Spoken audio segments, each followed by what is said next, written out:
Hi, my name's Hannah. I come from a family that trains horses, and we have a champion horse called Griffin. He is black with an incredibly shiny coat.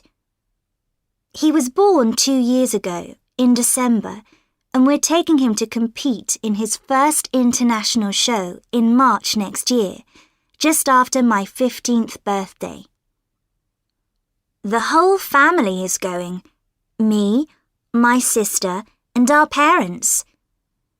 We live in Poland, and we're going to drive through Germany and the Netherlands to the show in England, so it'll be a long journey for us. The event lasts for 3 days, and we'll be staying with friends who also have horses. My sister wanted to ride Griffin in front of the judges, but she's too young. The rules are that the person riding the horse has to be over 18, so my father will do it. Griffin has been to other shows in several European countries. He's got dozens of cups, but at an event a couple of weeks ago, he got some money as a prize, which was a change. It suited us because it's expensive taking part in horse shows. Horses have to learn what to do in front of the judges, how to walk and jump. I watch my parents working with Griffin, and my dream is to be a trainer too, getting horses ready for shows. My parents want me to study to be a doctor, but I'm not sure about that. When Griffin comes first in a competition, he's as pleased as we are. Lots of people give their horses sweets when they win, but we give Griffin apples. I also think he likes to be the centre of attention.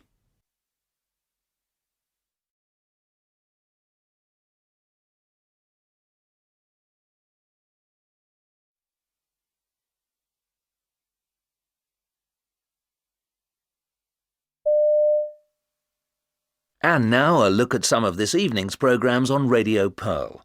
At 7:30 we have Art Review, a programme which has fast become a favourite among our listeners with its mix of in-depth reports on artistic events and revealing interviews with the artists who regularly come into the studio. Today we'll be going to London to the National Museum, which holds approximately 5 events a year, and this particular one is always popular because it features work by student artists. This year is no exception, as everything is the work of final-year art students from a local college. You'll be surprised at the variety of things you can see. Exhibits range from curtains to glasswork, and I understand there are a total of nearly 2,000 works on display. There is an excellent use of raw materials, and of course many exhibits demonstrate how industrial technology can be employed in art. If you want to buy any of the exhibits, it will cost you anything from £25 up to £2,000. So, for more information on what can be seen, where, and for how much, tune in to Radio Pearl tonight at 7:30. Then at 8, there's another in our series of classic plays, and tonight it's The Vanishing Lady, starring Margaret Loudon. Briefly, 2 young people become caught up in a thrilling adventure when they're walking through a carriage on a train and suddenly hear a noise that sounds to them like a gun being fired. They rush into the next carriage, which is completely empty, with its doors swinging backwards and forwards. Then in the restaurant car, they ask the first person they meet, who happens to be a waiter, if he also heard the sound. No, he says, and goes on to tell them that an old lady is in the carriage. He just saw her going back in there. But when they return, of course, she's gone. Some say the lady never existed, but others are sure they saw her. Who's telling the truth, or is everyone on the train lying? Find out at 8 o'clock tonight. It's a brilliant play by Porton, and also his last before he moved on to writing for films. Finally, for those of you who like sailing, Business Scenes at 9:30 p.m. brings you The Unsinkable Boat, and a chance to meet its maker, Canadian businessman Peter Field. In 1995, Peter was a manager in a computer company, but he left that job to go on a world cruise. He had wanted a stress-free life, but ended up back in the rat race building boats. His new company has many products, including luxury boats costing from $1 to $2 million, which Peter claims will suffer no serious damage even if they hit an iceberg at full speed. It's all in the type of metal you use, as he explains tonight. And we also hear about Peter's unusual collection.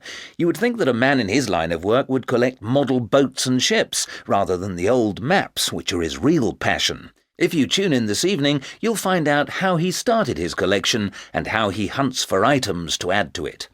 Well, back to this afternoon's programmes and a look at the...